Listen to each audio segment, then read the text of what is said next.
one man, one mission: to rid the world of bad drum tone. The Drum Tuning Guru is on the air. The Drum Tuning Guru is brought to you by The Music Factory. www.themusicfactoryoc.com. Now here's the guru, Danny Thompson. Let's do it. Hey everybody, thanks for checking into the Drum Tuning Guru. This is episode number 8 with my interview with Chris Arredondo. He is the drummer from the band The Briggs. He is also a professional drum tech, currently out with the Go-Go's, and he shares some great information about being a drum tech and what he does to keep the kit in perfect, wonderful sounding order every night. Some great stuff. As soon as the interview is over, I'll give you a quick tip on how to better dampen or muffle your drums. Do it like the pros do. So stick around for that tip at the end. With that being said, here's Chris.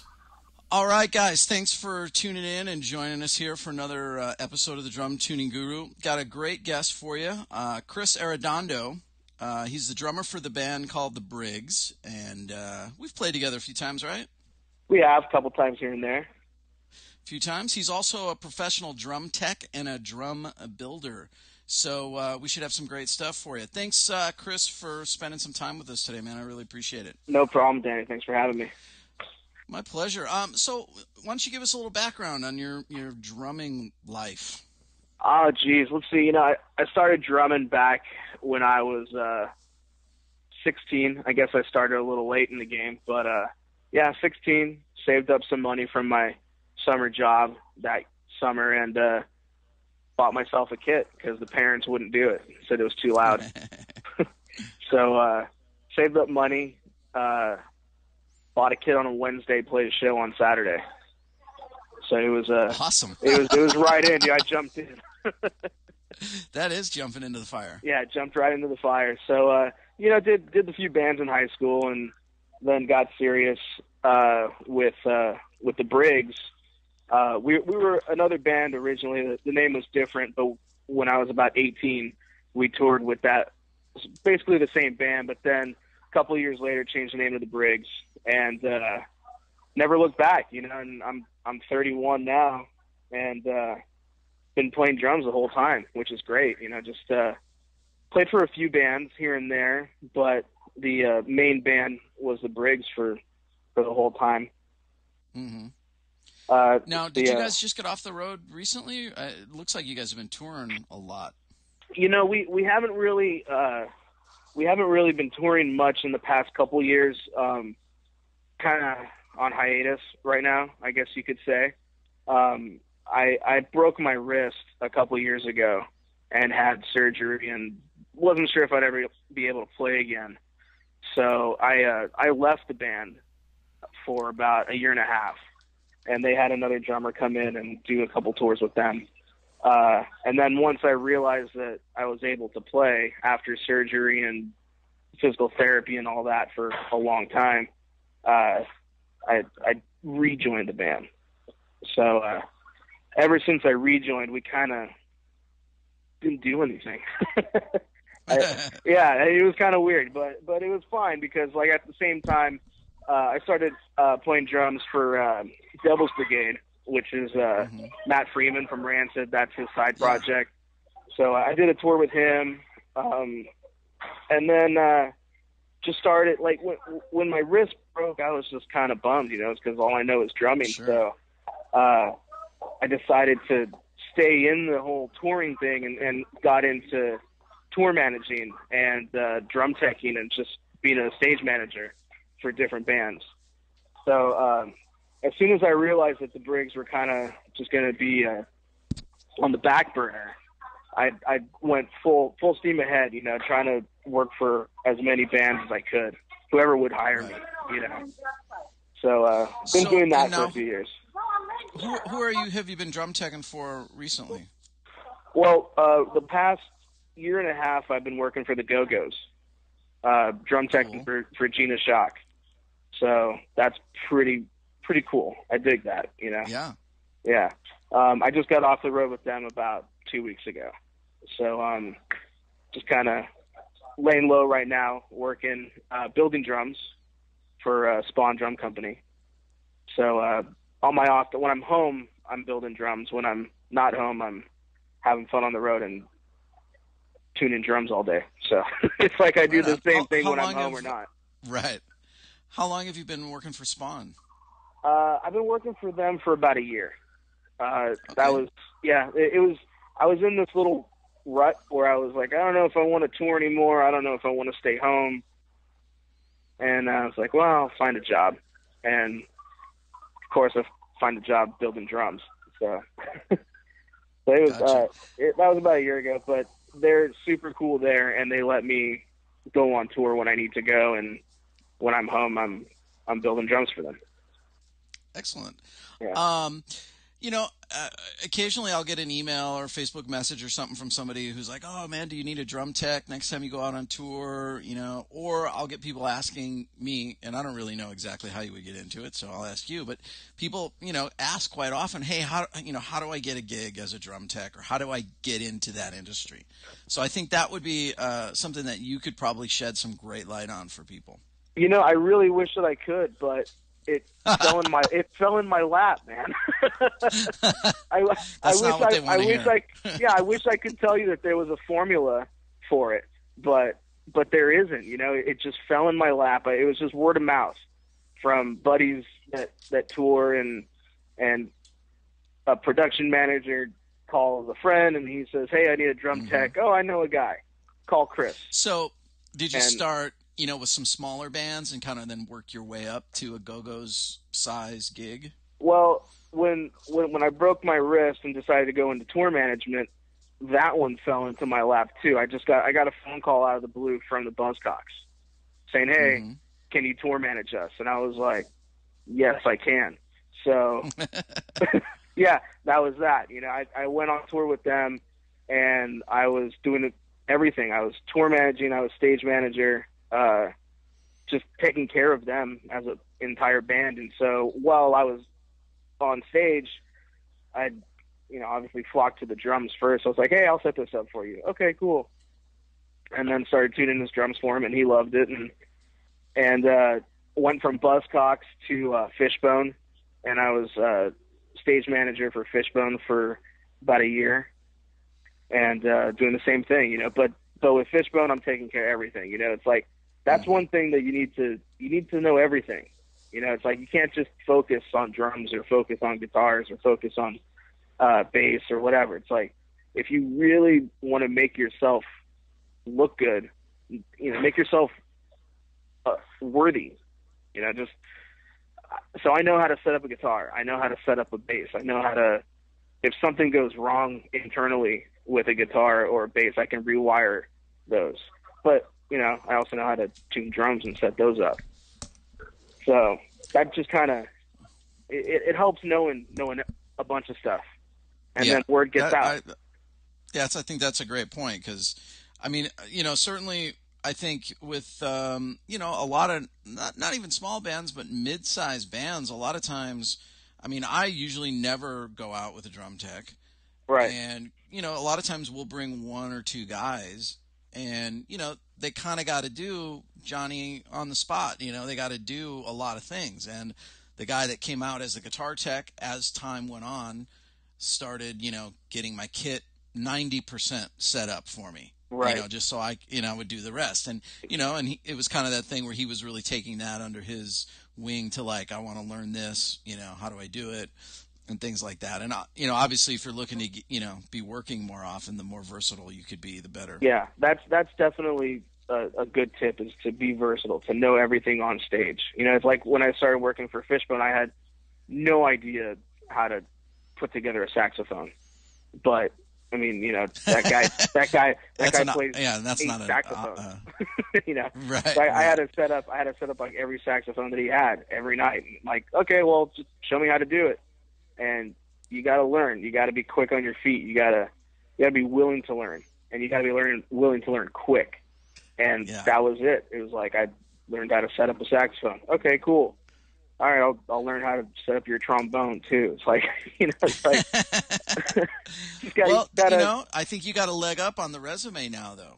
yeah, yeah. Like yeah. how many techs out there are like, hey man, I can do all these different saxophones.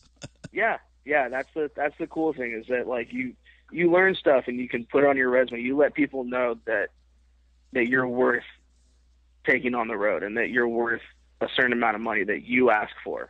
It's like then you can start giving your own prices. They're like, okay, yeah, we can afford that. We'll pay you that. All right, cool. Excellent. Yeah. So, maybe walk us through, and we'll use the Go-Go's. Like, give us a day, a day in the life of Chris, drum teching on the road. All right. Well, Go-Go's. I like to wake up anywhere around 10 o'clock, 9, 10 in the morning. That's pretty early, actually. What's that? That's pretty early, actually. Yeah, it depends, because like with the Go-Go's, which is nice, we're staying in hotels every night. Whereas if you're in a bus, you're awake all night because you can't sleep when you got the guy driving you around and you keep slamming your feet against the front of your bunk. But actually, you know what? Like I sleep really good now in the bus. Yeah. Like it's that thing where the motion, I think, is like I got used to it, and now the motion really puts me to sleep. It's pretty nice, and I tuck myself away in that little coffin. Yeah. It's dark and the air conditioner's on, and put a DVD on my little bunk DVD player. Man, I am golden. I'll tell you, you get used to it, but then you get used to hotels, and you're like, oh, this is kind of cool too. All right, I dig this. This is what a real bed. I forgot what a real bed felt like. What's that? All right, so you get up at 10. Yeah, I wake up at 10. Start load-ins usually like around noon. We'll start pushing our gear in. Usually got like local hands to help out, and 9 times out of 10 it's a union house. So I don't even touch any gear until it gets on stage and it's ready for me to build my kit. So all of our stuff's put in. I make sure that I have a 2-foot riser because that's what she likes. She doesn't like a 1-foot riser. She doesn't like no riser. She doesn't want a 6-foot riser. She wants a 2-foot riser. So make sure that my riser is there. Then I got to wait for my LD, which is more times than not a pain in the ass, but whatever. So lighting director takes care of everything. Yeah, I was going to say, let's, you're using tour code. Tour code, tour lingo, lighting director. There you go. Yeah, so get my lighting director to take care of all of his lights and focus them on stage. And then it's my turn. I get to put together a big kit erector set. And so I pull out my drums, start setting them up. I got my carpet all spiked, so it's nice and easy. It goes up, and, it takes me about 15, 20 minutes to have my kit ready to go. Now, I'll ask you questions as you go along here, so you can kind of clarify for people. And one thing, that I think is really important when I just talk about overall drum sound, it's more than just tuning and those things. It's a combination of everything. Yeah. And setting up your kit the same way that you like, to play every night is important. Exactly. So when you say you spike the carpet, what exactly are you doing? Well, you got your carpet. You can't play drums not on a carpet, or else they move everywhere. So you got your carpet. You got a blank canvas, and you set up your drums. And I do this at the beginning of every tour because she likes to tweak her setup every once in a while. So beginning of every tour, I got a clean carpet. I set up the drums, and she's there. And I have them where I think she's going to want them. So she sits down, she starts moving stuff here and there, and once she's comfortable with where it's at, then it's my turn to just make it so. So all the memory locks are in the exact same place. All of my everything that moves and gets locked is locked. So it does not move ever again. Then on your carpet, you got to get your gaff tape, your real bright color gaff tape, and you spike your carpet so that every single place that you put a piece of tape is where your hardware goes, and it doesn't move from there for the rest of the tour. You know exactly where you had that the night before. You know exactly where you had that the week before, and that's where your drums live, is right where you spiked it. So, it makes life a lot easier, and it also makes it so that everything's consistent every night. And that's another thing. You have to be very consistent every night, or else you get fired. Which you don't want to get fired. So right. Set them up, and then I'll tune them. I'll hit them, make sure that they're somewhat in tune. Depending on the weather, because weather really affects those drum heads. And we're playing a lot of outdoor amphitheaters. So when you're playing outdoors, that sun's beating them all day. So even if you tune them early in the day, you're going to have to tune them later. But pull the drums out, make sure they're somewhat in tune, then set up the whole kit, set up all the percussion stuff in front of the kit for the other girls to play with. So, like, everything that lives on the riser is my world. Mm-hmm. Everything's set up. The front of house guy, the sound guy, he'll make sure that all the mics are in the right, all the mics are on my riser. Then I have to put my mics in the right spot, and that's another thing. Being consistent, you want to have your mics in the exact same place every night, because you want to have that same sound every night. So, put the mics on, then I'll tune the kit. That's when I take it. If you would you prefer mics that travel with the kit that are attached?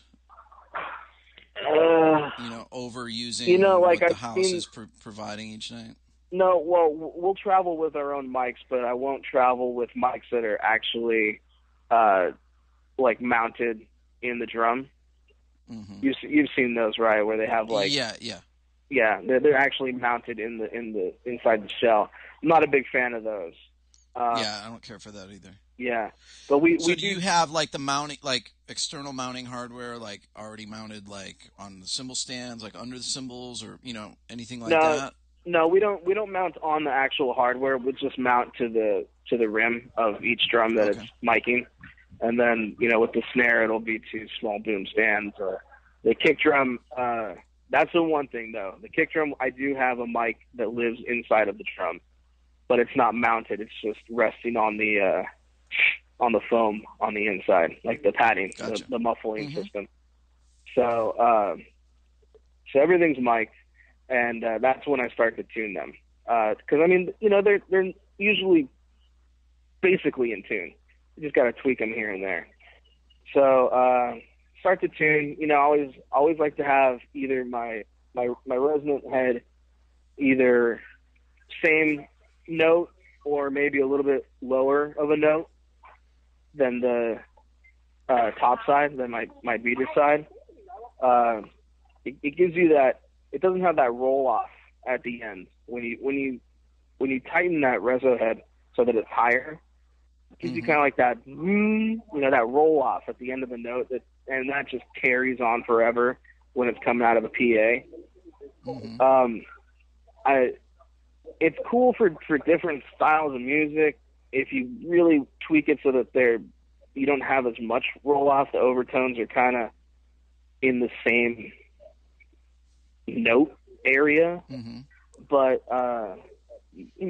rock drums, man, you got to have that thumpy, just that powerful hit, So sure. you keep that reso side a little bit looser, or at the same tone as the top head.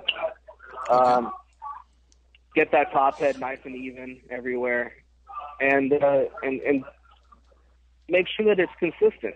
You're gonna have basically the same note every night.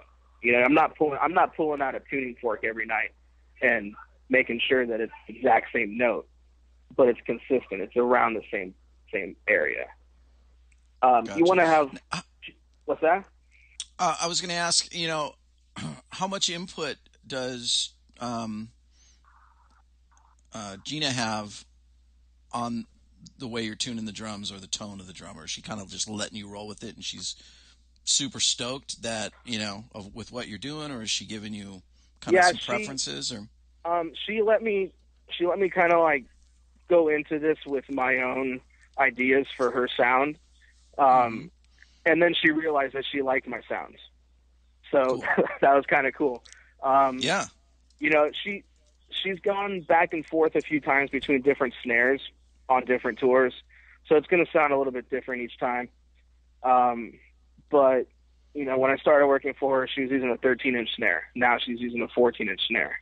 So it's kind of like a little bit differences here and there, but she lets me take care of her kit and tune it the way that I feel it's going to need, that it should sound, which is nice that she trusts me to do that. That's because you kind of have to earn the trust.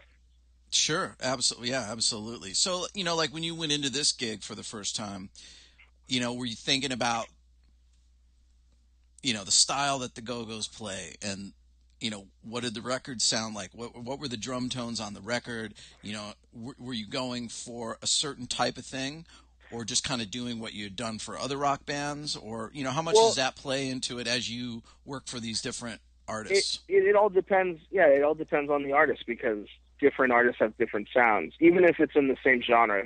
Even if it's a rock drummer versus another rock drummer, there's going to be different sounds. And you kind of have to maybe do your homework, you know, listen to the band, kind of see what they're going for in terms of a record, but also maybe YouTube them and see what they sound like live, you know, because that's two different animals all the time. No matter what band you listen to, it sounds different on record than it does live. Yeah, so absolutely. You're going to want to take both worlds and meet them in the middle, you know, and I go into it as an artist myself. It's like, I would do it the way that I would want someone to do it for me. Yeah. You know, I make sure that she has everything she could possibly want on stage at all times, making sure that nothing goes wrong with her kit during a show. And if something does, it is fixed immediately. You know, and that's just the way it needs to be, because that's the way that I would want it. Right, I wouldn't want someone lagging and be like, oh, his snare mic fell. I'll fix it on the next song. No, you fix it right there and then. You know, make sure everything's working. And I mean, and I think that's a great, you know, point for drummers to be thinking about. You know, obviously, you know, 99% of the people that are going to listen to this, you know, aren't, you know, lucky enough or fortunate enough yet in their career to maybe have a drum tech. But, you know, I think, you know, one of the things that really doesn't seem to get across to a lot of, you know, drummers that are coming up or they're playing in their local band is how, you know, putting those details into your drum kit in the way that you set it up, the way that you tune, the care, the detail, how much better that makes you sound as a drummer, you know? Yeah. And it's like, I always try to make that point. It's like, listen, if I play an AC/DC beat and this other guy plays an AC/DC beat, we might be able to play it about the same, but I know how to make drums sound really good, so everyone will think I'm way better than him, you know? Exactly. And it's like, that is so overlooked all the time. And, you know, I always get that, you know, I get so aggro about it because I'm like, you know, I see somebody show up to a gig and it's like, God, dude, those drum heads. Have they been on there for like 5 years? Yeah. You know, and I go, you know, guitar players, they don't do that. They change their strings. And I realize it's more expensive and all that. But guitar players will like spend all this money to eke out like the smallest little increase in tonal difference. And drummers will just be like, whatever. It just makes a thump, you know? No, it's like, dude, no. every drum there is has a note value. You know, it's like if you look at any DW kit, inside of there, it's stamped what note value that, or what note that drum is supposed to be. You know, so like these drums are a musical instrument, man. It's not like you're just banging on pots and pans. You're making an actual note. You're making actual sounds. You're making music, and you don't want it to sound like crap. You know, you don't want to have heads on there that should have been replaced 10 years ago. You want to be good at your craft, and you want your craft to sound good. no matter what. You know, it's Absolutely. like you gotta have, just like you would respect someone else, you need to respect your instrument and make sure that that instrument sings. Right on. So I'm going to come back to a couple other questions just about tuning and some other tips like that. But take us through the rest of your day. So you get the kit all dialed in and... Yeah, everything's dialed in. I do the sound check or a line check, and then wait for the girls to show up for sound check. Sound check's usually around 4 o'clock. They come in, they do a few songs, and they bail. And come back for showtime. Which is nice with this band is that it's an evening with the Go-Go's, right? There's no opening band. So I'm set up. The perfect gig. I'm set up, dude. Once my drums are up, my drums are up. I don't move them. That's awesome. And it's nice. It's really nice. So I'm going to suggest that for the next tour. An evening with face-to-face. That sounds so much better. So, they showtimes, doors are at 7, showtime's usually like around 8:30. I sit directly behind Gina. I've got my own throne, and I sit right behind her, not on the riser, on the ground, but I sit right behind her and make sure that everything goes right. If she drops a stick, she takes her replacement stick out of the holder, and I put another one in the holder. Or I pick up the one that she dropped and put that in the holder. She needs water, I got her water. If she wants a beer, I got her beer. If she wants a cigarette, I'll hand her a cigarette. Show goes on, show ends, and that's that. Time to pack it up. So just tear down the kit, put it in my boxes, and local do it all again tomorrow. Do it all again tomorrow. Yeah, that's it. It's a vicious circle, but yeah, it's fun. You gotta love it though.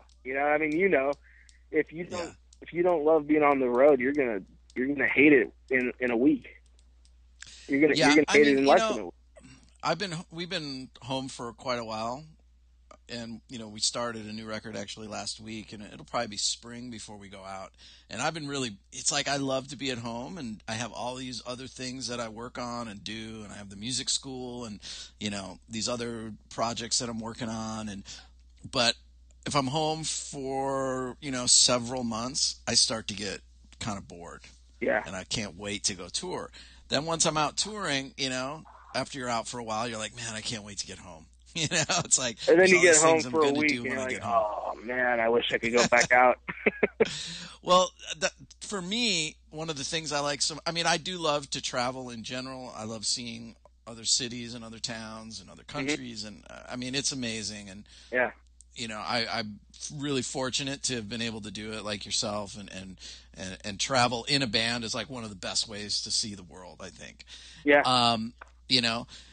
So it just takes a little time, I think, to get used to it. But once I'm out there, man, I'm the same way. I like, there's this simplicity to touring because there's only X amount of stuff you can do while you're touring. So the general every day-to-day stuff that becomes a total hassle at home, like that's not in your life at all. Yeah, it's and not so there. many things are done for you when you're on tour. It's like, wake up. Where's the Starbucks? Okay, let's do that. And then what time is sound check? And what time is load in? Let's do that. And then how long do we have before the gig? And then I'm going to take a shower and put my sweatpants on, and I'm going to get on the bus and watch a DVD, and there's our day. Do it again tomorrow. Yeah. And you get into this routine, and it's kind of cushy in a lot of ways, Oh yeah. At that level, especially when it's like I don't have to think about the travel or where we're staying or where we're going or where do you park the bus or any of the nightmares. Like when you're in and I've certainly even now do the small tours too. We do there's places where we can't do the big bus tour and we drive a little thing and I have to drive sometimes, and then all of a sudden there's more stress. It's like, wait, I have to park the car in Manhattan. I don't want to do that. Yeah, I don't want to pay $300 to park here for 2 hours. Is that cool? Can't we just send it to New Jersey? Right. So, let me get back to just some of the drums and stuff. So you kind of touched on your tom tuning. What about snare drum? Any tips there? Definitely, you want to go higher. You want to go tighter on that reso side, on that snare side.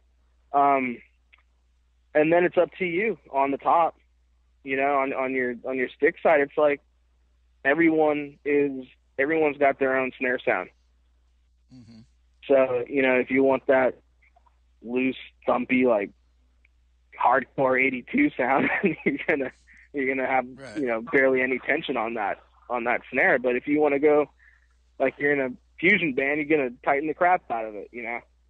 But it's up to you, whatever you want to have on that top head. I like it, but you know, at the end of the day, you want to make sure that every single lug on that, every single tension rod on that snare drum is evenly tuned. Right. It's gonna make it sound. It's gonna make it sound a million times better. Well, So. and this is a good time for me to ask you: Have you used the TuneBot at all? Have I what? Used the new TuneBot product, the electronic drum tuner? I have not. No. You know, I did on the drumtuningguru.com. There's a website.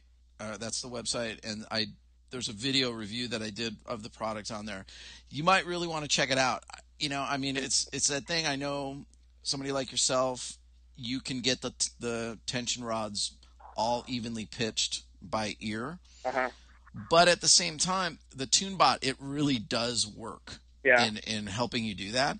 And there's two big elements to it that I really like. One is it just helps me get there way faster. Okay. And if I can, you know, spend $100 on this thing and it's going to help me do it faster, I'm going to take it. And then secondly, you can store what those settings are.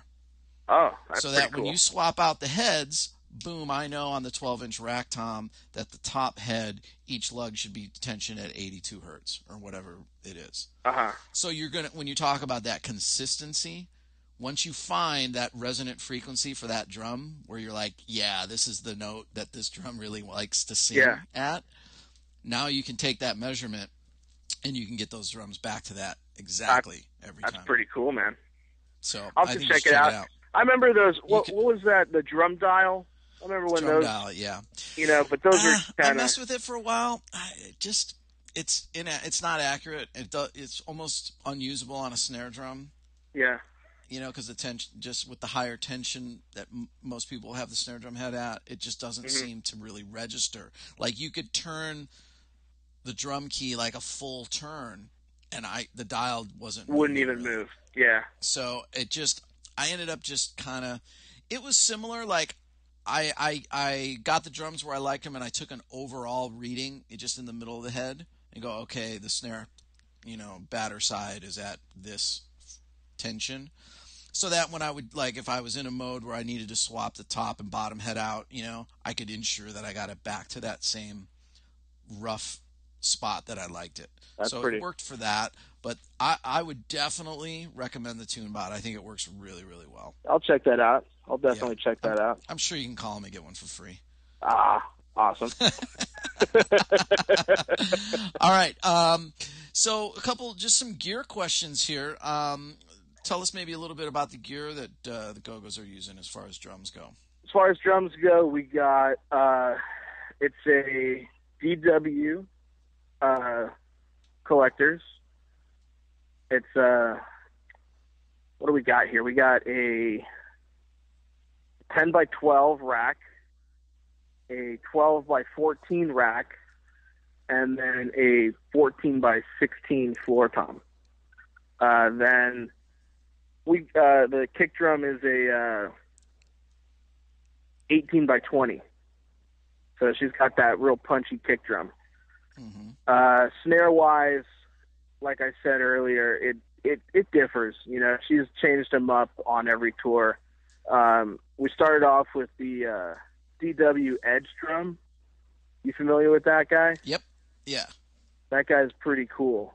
It's that's got, it's a wood shell, but it's got it's got the copper edges. Okay. Yeah. I can't say I've really ever like used one. But I definitely They, seen them at the stores and stuff. yeah, they sound great, man. Those are really good drums. But that was like a 13-inch. So she was using 13-inch for that. Then I built her a drum. So Cool. I built her a hybrid, which we make at Spawn, which is it's basically the same idea as the DW edge drum, but my edges are maple on the top and bottom, and in the center it's acrylic. So it's got that Interesting. Cool. It's got that warmth of the maple, but it's got that real pop of the acrylic. Yeah. Very cool. Yeah, so I built her that. Fun She was with using snare that for a drums. while, and now she's using a 14-inch copper. Or wait, what is it? No, it's brass. Brass. Oh, okay. Yeah, she's using a 14-inch brass snare drum now. So that thing's got that real fat rock sound. It's really cool. Yeah. Excellent. So that's cool. She's got Peisty cymbals. For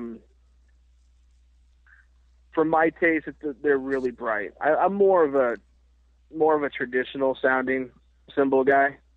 I like that real dark. But the problem with dark is you got to go thin. So you go through. Yeah, is it the pace? Is it a signature Pacey? She's using the signature, and her ride is the Iron Maiden Nico ride. Oh, nice. Yeah, but that thing is pingy, man. That thing is so pingy. I bet. But it's cool. I'm with you on those Pacey signatures. I mean, I overall I think the tone is great, but they're definitely a bright cymbal, and more and more and more I find myself liking the darker and darker cymbals.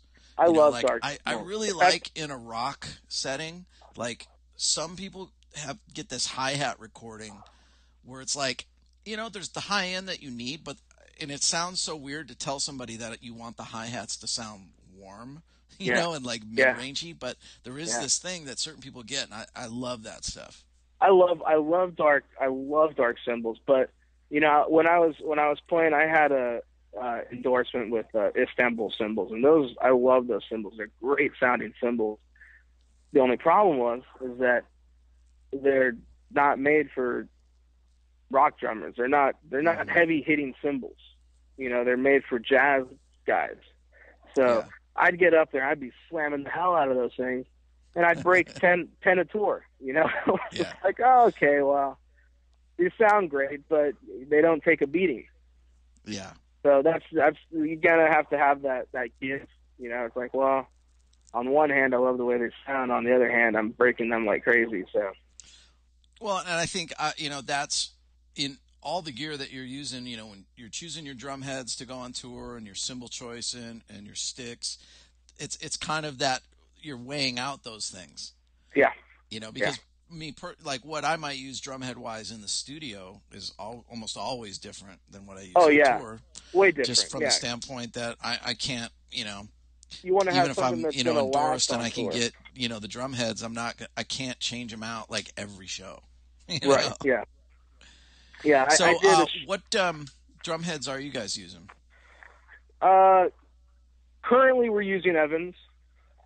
I use a G2 on top, G1 on the bottom. Snare top on tour, I like to use for her. She hits hard, but she doesn't hit that hard. So for her snare, I like to use a Ambassador X, Remo Ambassador X. Yeah, that's and then for myself, I like to use Emperor X.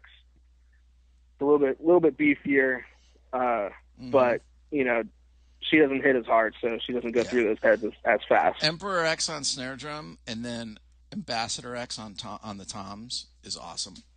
That's one of my favorites. I've never done Ambassador X on the toms. I'd like to hear what that sounds like. It's just all those X series. I mean, it's just I get that super nice, open, warm Ambassador sound, but it's got that little bit of reinforcement, so I can actually use that head for quite a while without having to replace it. And quite frankly, I'm just getting older, and I just don't hit as hard as I used to. Right. Yeah. Like, I've gone to like a thinner stick, and all this stuff. And I've kind of got like, I got to that realization point where it's like, I mean, you definitely got to hit the drums a certain velocity to get the right sound in any kind of rock and roll setting. But there is a point where it's overkill after that, and it's not really making it sound any better. You're just wearing yourself out. The PA and doesn't everything. work for you. Right. So I've kind of like tried to, tone it back a little bit, and I actually feel like I play better because of that, and in some ways I'm getting a better tone because I can use certain things that I want to use and just lay back a little bit and not not break. You're not as rushed to hit heavy, and I feel like with a lot of drummers that the more they try to play hard, the more they're pushing the beat, and it's just kind of it's just getting out of control. So you lay back, you get in that pocket, and you're just grooving at that point, Awesome. Well, Chris, we're running up on about 40 minutes here, so we don't want. I know we don't want. It could go long. Real quick, any like really common, like when you go see a local band, right? Yeah. What are just a couple of common observations or mistakes or tips that you could give, just like local drummers, as far as the sound of their kits go? Well, everyone's setup is all it's personal. It's the way you feel comfortable behind that kit is good for you. That's your thing. But what I see with a lot of young drummers is snare drums that are tilted at a 90-degree angle. You can't even hit a rim shot to save your life on a snare drum that's tilted like that. Flatten those out. Flatten your snare drum out so you can have more control over your stick as to what kind of hit you want to make every time. You don't want to be hitting rim shots every time. You don't want to be hitting just an open shot every time. You want to have like some stick control. So that's one thing that bugs me. That's one of my pet peeves, is seeing snare drums that are just like, that bothers me. Same with toms. It's not such a big thing anymore as it was in years past. But with toms, like when you got them basically sideways, it's like what kind of hit are you going to put on those things? So it's like I like to have my setups. My floor toms are flat, so I can, if I want to have a rim shot on my floor tom, I can do it. Mm-hmm. My rack tom, it's not flat, but it's not sideways. It's like, but it's up to the drummer. It's got to be it's a personal preference. Right. And again, like what you were saying with the snare drum, I think maybe guys are overlooking the fact that the way the stick impacts the drum has a huge, absolutely. impact on the overall sound of the drum. Yeah, the placement of that stick is your sound. It's like if you're gonna hit in the center every time, it's gonna sound different than if you hit 2 inches off center, and it's gonna sound different if you hit right on the edge with the rim. It's just that's the sound of that drum, is where that stick is hitting. And you got to be consistent with your hits too. I'll see kids loading in drums, and their snare drums got marks all over the place, stick marks. They're just like, wow, dude, you want to have tops the size of $50. Yeah. That's where you want to hit. Yeah. That's great. I think that's really, really good advice. Chris, thanks so much for being on the show, and the information was awesome. I think people will totally dig it.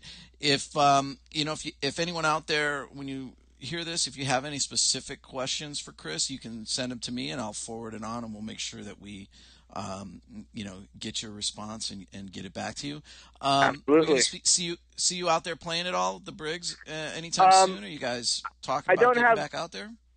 we played a show in September, and that was kind of like the last one for right now. I actually have a it's just for fun. Me and my friends do this once a year for the last 3 years, and this year we're doing it twice. We have a Operation Ivy cover band, and we play the entire Operation Ivy record from start to finish. So we got 2 shows coming up. We got one on November 17th in Pomona, and we have one the following weekend in Pasadena. So that's awesome. Where I'll be playing. That's my playing for the year for the rest of it. All right. Well, cool, man. Anybody wants to see Chris and hear some awesome drum tones from a total pro, there's a place you can go and check it out. All right, man. Thanks so much for being on the show. I really appreciate it. I'll talk to you soon. All right, Danny. Thank you. How about that, guys? Some great information from Chris Arredondo. I encourage you to check out his band, The Briggs. Pretty awesome. And, yeah, some great information there. I hope it's some things that you guys can put to good use and help improve your drum sound. So here's a little tip. Let's talk about muffling and dampening real quick. Most of you out there have probably used the Moon Gel. I think as far as, a really easy to use dampening method that really works well, the Moon Gel is probably the top product out there. So what I see commonly, though, as you know, the Moon Gel kind of comes in like a 1-inch long by 1/2 inch roughly strip, and I see guys just putting that whole thing right on the drums.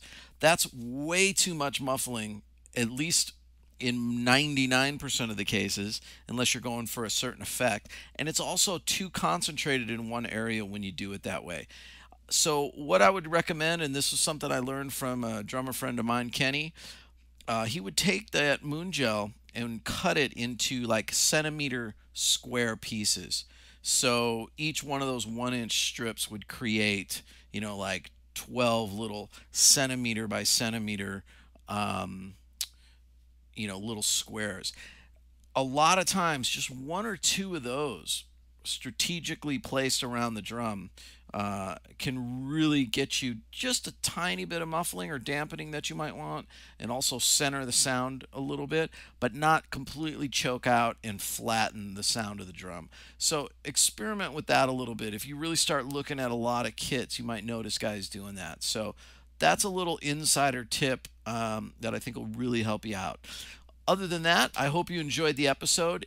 By all means, if you can, please go over to iTunes and give us a nice review, or a bad review if you hate the show. Any review on iTunes would be much appreciated. We are the #1 rated drum tuning podcast on iTunes, the only drum tuning and drum tone podcast on iTunes, so it's pretty easy to be #1. But I'd still like to get some feedback and reviews from you guys. You can also leave comments, questions, anything like that on the website or on the Facebook page, the Drum Tuning Guru Facebook page. I'll put that in the show notes as well. Also, go to thedrumtuningguru.com, sign up on the mailing list there. I'm working on a couple videos and things that'll be coming out soon. A full course, a full 10 hours worth of video on how to tune drums, and it'll go way beyond tuning. It's going to go into microphones, mic placement, all these areas. Some of the things Chris talked about, setting up your kit, the same way every time, all these different things, how you hit the drums, all the things that go into making your drums sound amazing. So go over there, put your email address in so I can keep you up to date on stuff. Other than that, that's it. Take it easy. We'll see you soon.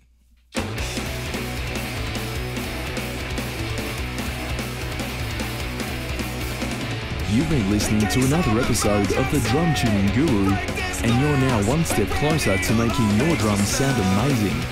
Visit the Drum Tuning Guru at thedrumtuningguru.com. Got a question or topic you'd like covered? Email the guru at danny@themusicfactoryoc.com.